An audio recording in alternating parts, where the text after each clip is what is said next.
अस्सलाम वालेकुम, मैं मोहम्मद तैयब इस्लाम और मेरे साथ है एजाज भाट। आप देख रहे हैं क्रिकेट स्टूडियो। तो आज हम बात करेंगे, बड़ी न्यूज़ आ रही है पीसीबी की तरफ से, न्यू कैप्टन्स के ऊपर बातें शुरू हो गई है।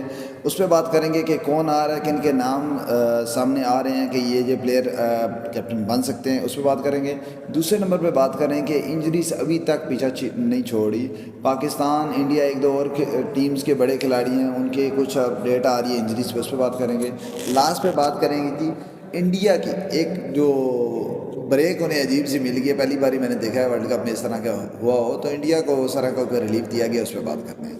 तो सबसे पहले बात करें कि पाकिस्तान के जो कैप्टन, पाकिस्तान जो बाबर आजम की परफॉर्मेंस रही है, उसके बाद जो मीटिंग वगैरह हुई, उस पर क्या डिसाइड हुआ है, कौन कैप्टन बन सकता है, किसका टिकट निकल सकता है। जी क्या कहते हैं आप, किसका आपका इम्कान है? देखें, वर्ल्ड कप की जो परफॉर्मेंस है, इस परफॉर्मेंस के ऊपर तो डेफिनेटली जो है वो ये इस बात के ऊपर कोई हकीकत नहीं है कि जी कैप्टन तो आपका चेंज होगा और आपकी टीम के अंदर काफ़ी तब्दीलियाँ भी होंगी। डेफिनेटली बहुत से प्लेयर्स तो ऐसे भी हैं जिनको आपको पता है कि नहीं खेलना था, नहीं खिला भी नहीं रहे आप उनको, वो भी बाहर होंगे। लेकिन सिर्फ मेरे ख्याल में बाबर आजम से जो है वो कैप्टनसी ली जाएगी, उसके अलावा उनको टीम के अंदर ज़रूर रखा जाएगा। नो डाउट वो बड़े अच्छे हमारे बैट्समैन हैं। तो एक्स जो प्लेयर्स हैं, हमारे सीनियर प्लेयर्स हैं, उनके साथ जब ज़का अशरफ ने खुद रब्ता किया, पीसीबी ने ऑफिशियली उनके साथ रब्ता किया और उनसे पूछा कि जी आप क्या कहते हैं कि मतलब क्या तब्दीलियाँ होनी चाहिए, तो सब ने एक तो ये बात कंफर्म थी कि जी बाबर आजम के कंधों से जो कप्तानी का बोझ है वो हटाया जाए, ताकि जिस तरह कोहली के कंधों से हटाया और उसने परफॉर्म करना शुरू कर दिया तो ये बोझ हटाया जाए। फिर सवाल ये हुआ कि चलिए जी अगर उसके कंधों से बोझ हटा दें तो ये बोझ डालेंगे किसके कंधों पे, किसी पे तो डालना है। तो उसमें 2 प्लेयर ऐसे थे जो इस टाइम टीम के अंदर हैं और 3 ऐसे प्लेयर थे जो इस टाइम टीम के अंदर नहीं है। जो टीम के अंदर हैं उनके अंदर तो 2 जो है, एक मोहम्मद रिजवान, लेकिन मैं ये ज़ाती तौर पर समझता हूँ कि उसको भी ना बनाएं, फिर उसकी परफॉर्मेंस का कबाड़ा हो जाएगा। दूसरा शाहीन अफरीदी। शाहीन अफरीदी के बारे में आप कह सकते हैं क्योंकि उसने लाहौर के जो कैप्टनसी की है वहाँ पे उसने उसकी कप्तानी के बाद बड़े पॉजिटिव जो है वो असरात आए हैं, तो अगर उसको बनाते हैं तो उम्मीद की जा सकती है अच्छे रिजल्ट्स की। इसके अलावा जो 3 वो प्लेयर हैं जो इस टाइम टीम के अंदर ही नहीं है, उनमें जो सबसे पहले इमाद वसीम, डेफिनेटली उनके लिए काफ़ी पहले भी बात की गई। उसके बाद सरफराज अहमद, और जो 5th है वो बड़ी एक हैरत ज़्यादा बात है, शान मसूद। यानी शान मसूद को जब लास्ट टाइम टीम से बाहर किया गया था तो वो परफॉर्मेंस बेस पे किया गया था, तो अब अगर वो कम बैक करते हैं एज अ कैप्टन तो मेरे ख्याल में ये एक बड़ी अजीब सी बात होगी। शान मसूद की एक चीज मैं आपको बताऊं, लॉटरी निकल आएगी। मसूद का पहले भी डायरेक्ट टीम में आते ही वाइस कैप्टन बना दिया, आपको याद होगा टी20 में किसमें वाइस कैप्टन बना दिया, पहला मैच ही वाइस कैप्टन साहब नहीं खेल रहे थे, इन्हें खिलाया ही नहीं था, प्लेइंग 11 में ही नहीं डाला था।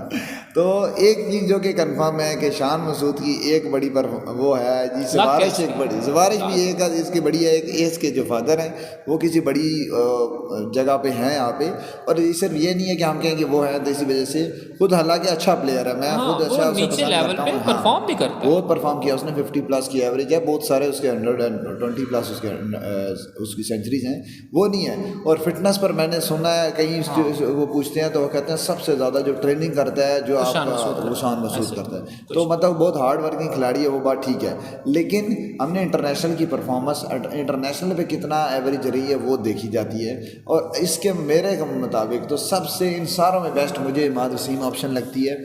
अगर आप शाहीन अफरीदी की जिस तरह आप कह रहे थे, देखो शाहीन अफरीदी का एक तो बहुत बड़ा मसला अब इंजरीज का भी शुरू हो गया है, ये हर दूसरी सीरीज में अगर इंजर्ड हो जाएगा तो कौन करेगा। हाँ ये एक बात है, फास्ट बॉलर को कैप्टन नहीं बना सकते क्योंकि कल को उसकी इंजरी हो जाती है तो फिर आपको चेंज करना पड़ेगा। दूसरे पे रिजवान वो फिर भी ठीक है, देखो अगर आप उसे रेड कर रहे हैं, मेरे ख्याल में रिजवान को वाइस कैप्टन बना दे। हाँ अगर इमाद को कैप्टन आपने बनाया, मैं पहले पे तो इमाद को ही कहूँगा कि इमाद को नहीं, वही कह रहा हूँ ना, इमाद को कैप्टन बनाए और वाइस कैप्टन आप रिजवान को बना दें, इसी तरह। और ज़्यादा इम्कानात भी यही लगते हैं क्योंकि ज़का अशरफ भी इसलिए भी खुश नहीं है, ज़का अशरफ भी 100% इस टीम के साथ सेटिस्फाई नहीं थे, उनकी भी सजेशन थी इमाद वसीम या उन्हें लेके जाया जाए, लेकिन बाबर आजम क्या इनकारी कप्तानी जो तब्दील हो रही है इसकी वजह ये है कि जी ये टीम सारी आपकी है। हाँ ऐसे ही। अब बाबर आजम को भी पता है, उसके फेस एक्सप्रेशन से भी नजर आ रहा है कि यार ये सारे वो लड़के हैं जो मैं अपनी मर्जी से लेके आया हूँ, तो अब अगर ये नहीं चल रहे तो डेफिनेटली उसको जिम्मेदारी लेनी पड़ेगी। और बड़ा मुश्किल टाइम है बाबर आजम के लिए। हम ये नहीं कहते, हम तनकीद जरूर करते हैं, लेकिन क्यों करते हैं, क्योंकि हमें उससे उम्मीदें हैं। ऐसे ही है, हमें मतलब बाबर आजम ने हमें ख्वाब दिखाए हैं, बाबर आजम से पहले तो हमें कोई हमें उम्मीद नहीं थी कि जी हम कभी इस पोजीशन पे आएंगे कि हम वर्ल्ड कप के लिए खुद को फेवरेट समझेंगे। इस काबिल भी हमें बाबर आजम ने बनाया, लेकिन डेफिनेटली जब नई परफॉर्मेंस होती है तो फिर कौम उस तरह से हल्ट भी होती है। और ये देखें, अगर आप सही बात है 2 से 3 महीने पहले चला जाएं तो हमें खुद इतना ज़्यादा कॉन्फिडेंस था कि हाँ ये बहुत ज़बरदस्त सिस्टम पाकिस्तान की टीम तैयार हुई है। और इवन हर टीम को, हर दूसरी इंडियन मीडिया वो सारा प्रेस कर रहे हैं कि इस टाइम एक पाकिस्तान की hype टीम थी बहुत स्ट्रॉन्ग पाकिस्तान है। टीम की, हाँ, काफी ऐसे ही वनडे रोब नहीं था। आ गई, हाँ ऐसे ही है। लेकिन मैं कहता हूँ एशिया कप के बाद इनका हालत, मैं कहता हूँ बांग्लादेश वाली हुई थी कि भाई अब तो बस ये किसी ना किस तरह मैच ही पूरे खेल ले, और खेली भी ऐसे। अगर आप देखो ना, बड़ा एक मैच नहीं जीती, छोटा मैच भी वो बराबर हो रहा है, छोटा मैच भी कंपटीशन हो रहा है उसमें भी, तो वन और एक साइड तो हम छोटा हार ही गए। हाँ ऐसे ही एक छोटा हार ही गए। तो इसलिए कप्तानी का चेंज होना बहुत अच्छा डिसीजन है, और बाबर आजम के लिए भी बहुत अच्छा है, पाकिस्तान टीम के लिए भी बहुत अच्छा है, ये होना भी चाहिए। और उम्मीद भी यही करते हैं इसके बाद, जहाँ तक ये सुनने में आ रहा है, इसके बाद जो ऑस्ट्रेलिया के साथ ऑस्ट्रेलिया में सीरीज़ है उसमें भी टेस्ट कैप्टनसी शायद चेंज कर दी जाए।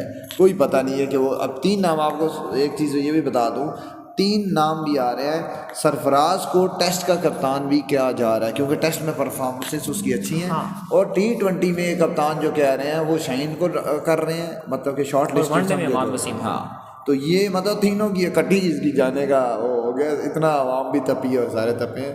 तो अब कुछ पता नहीं है कितने चेंज होते हैं कितने नहीं होते।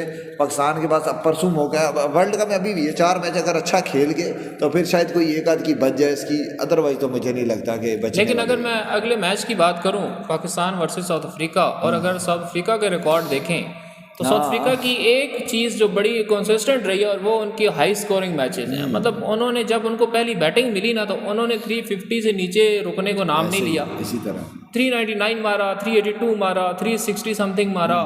तो यानी वो टीम है कि जो अपनी बैटिंग को प्रॉपर यूटिलाइज कर रही है, और इन फ्लैट पिचेस को प्रॉपर यूटिलाइज कर लिया, हर टीम का वो बरकस निकाल रही है। ऐसे ही है। और जिस तरह के इस टाइम हमारी बॉलिंग लाइनअप है, तो मेरे ख्याल में अफ्रीका तो कहेगा चलो ये भी ठीक है। तो उसने हमारा भी जो है वो अच्छा वो हमारे पटकार निकाल देने। एक चीज़ मैं नोट कर रहा था कि एक चीज़ कॉमन है, अफ्रीका ने जिस मैच में पहले बैटिंग की है उसने स्कोर मारा है। एक मैच में उनकी दूसरी बारी आई है और उसमें वो हार गया, नेदरलैंड के खिलाफ, चेज ही नहीं हुआ, 250 भी चेज नहीं हुआ।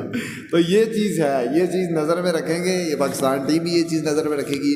यही सिचुएशन आप इंडिया में भी देख लें। लेकिन आप ये भी देखें ना, हर मैच में उन्होंने चेस किया, उन्होंने पहले बैटिंग किसी में नहीं की, मतलब किसी में उन्होंने स्कोर नहीं मारा, 300 के ऊपर ना इंडिया ने मारा ना दूसरी टीम को मार रहे देते हैं हम। तो मेरे ख्याल में पाकिस्तान का अगला मैच डेफिनेटली इंपॉर्टेंट तो हमारे लिए है ही है, और सारे मैचेस जीतना भी बड़ा ज़रूरी है। लेकिन देखना होगा कि पाकिस्तान अपनी जो एक इंटेंट है उसको चेंज करता है कि नहीं करता। ये 270 290 वाली, ये अगर चेंज कर दे तो मेरे ख्याल में कैप्टनसी बच सकती है, मैच बच सकता है, मैच मज़े का होगा, पाकिस्तान की एफर्ट नज़र आएगी ना। ये वाला काम अब इसमें क्यों इतना क्रिटिसाइज हो रहा है? पाकिस्तान का इंटेंट नहीं नज़र आया, पाकिस्तान की तरफ से वैसी जान नहीं फील्डिंग में नज़र आई। सर मैच के बाद प्रेस कॉन्फ्रेंस हुई और उसमें भी बाबर आजम कह रहा है कि हमारा टारगेट ही ये था 280 290। उसके बाद भी यार तो उस टाइम तो कह दो कि भाई मैं झूठ तो कह दो, सही बात है, वैसे कह दो कि यार हमसे नहीं बना। हमने सोचा था 350, हमसे नहीं बना। मुझे तब चाड़ी, हर एक आवाम को, जो आपके व्यूअर्स हैं सबको तब चाड़ी कि भाई ये अभी भी यही उसी पे टिके, 280 पे टिके। आप, मैं कहता हूँ आप 350 बनाए, आप 40 ओवरों में चेस करवा दें, सही बात, कबूल है। और क्या, 350 तो बनाओ, अपनी सोच तो बताओ। यकीन करो पाकिस्तानी अवाम ऑस्ट्रेलिया के मैच पे इतना नहीं तपी। क्यों? इन्होंने भी एफर्ट की, इन्होंने भी मारा, उन्होंने भी मारा, ठीक दोनों टीमें 300 क्रॉस ये तपे हैं। इंडिया और अफगानिस्तान सबसे ज्यादा अफगानिस्तान पे तपे हैं, इंडिया पे भी तपे हैं, क्योंकि इंडिया के खिलाफ भी क्या किया उन्होंने, 40 रन में सारे 40 रन में आउट हो गए। और चले वो एक बंदा कह देता है, मान लेते हैं जब आपका दिन नहीं था, आपकी विकेटें गिर गई, ये तो इंडिया ने डेफिनेटली अच्छी टीम है, इंडिया उसने चेस कर लिया। इसमें अफगानिस्तान में क्या रोला था? इस कोई रोला नहीं था, इसमें सिर्फ अपना माइंडसेट का रोला था, कोई और रोला नहीं था। ना तो कि हुआ कि उनकी विकेटें कटी गिर गई, कोई कटी विकेटें नहीं, 2 कटी विकेटें गिरना, क्या कटी विकेटें गिर जानी, कुछ भी नहीं था यार। उसमें होना चाहिए, बेहतर होना चाहिए। देखते हैं उसमें क्या करते हैं। दूसरे नंबर पे जो हमारे पास खबर है वो है इंजरीज पर है। फ़खर ज़मान पे अपडेट आ रही है। फ़खर ज़मान जी अवेलेबल हो गए हैं अफगानिस्तान इस मैच के लिए, अफ्रीका के मैच के लिए। और हार्दिक पांड्या, उसके पे बुरी खबर आ रही है, उस पर वो क्या कह रहे हैं जी, इंडिया और इंग्लैंड का मेरे ख्याल में मैच है अगला, जो उनका मैच है उस पर हार्दिक पांड्या उस तक भी, उसके लिए भी अवेलेबल नहीं है। उनकी इंजरी काफ़ी सीरियस हुई है, और अगर ये नहीं होते तो ये इंडिया के लिए बड़ा सेटबैक इंडिया को बड़ा फर्क पड़ेगा। इंडिया को बड़ी कमी फील हुई पिछले मैच में भी, बेशक इंडिया जीत गया, ऐसे ही है। लेकिन इंडिया की, मैं खुद जब मैच देख रहा था तो बाकायदा एक फीलिंग आ रही थी कि इनका एक प्रॉपर जो बॉलर है वो नहीं है, और उसकी कमी उन्हें बड़ी जोर की जो है वो फील हुई है।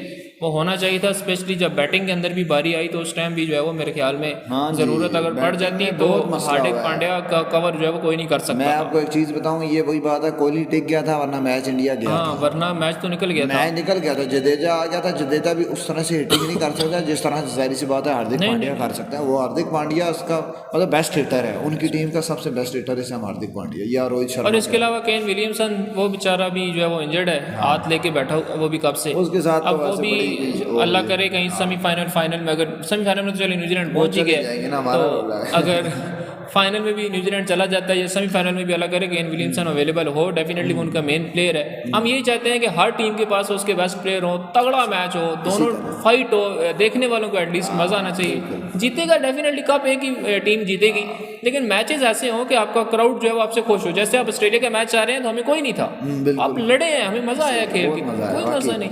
एक चलो कंपटीशन तो मिला ना। बाकी लास्ट में बात करें तो जो इंडिया है, इंडिया का जी छुट्टी, वो तो चले गया। वो तो कहते हैं हम बहुत अच्छा खेल रहे हैं तो हम ज़रा घर से हो आए एक बार।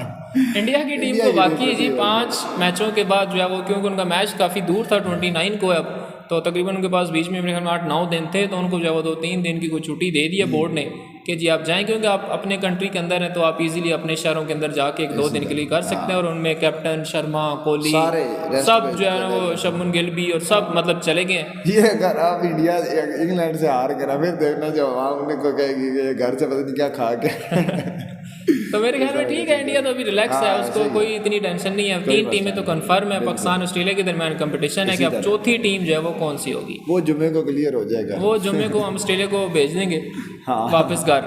तो इंशाल्लाह नाज़रीन, ये थी अभी तक की अपडेट्स, और हमें उम्मीद है कि पाकिस्तान टीम अगले आने वाले मैचेस के अंदर अच्छा परफॉर्म करेगी, और हम इसके लिए दुआ गो भी हैं। अगर हमारे चैनल के ऊपर नए हैं तो हमारे चैनल को सब्सक्राइब करें। बहुत जल्द मिलेंगे इंशाल्लाह अपनी अगली वीडियो के साथ, तब तक के लिए अल्लाह हाफिज़।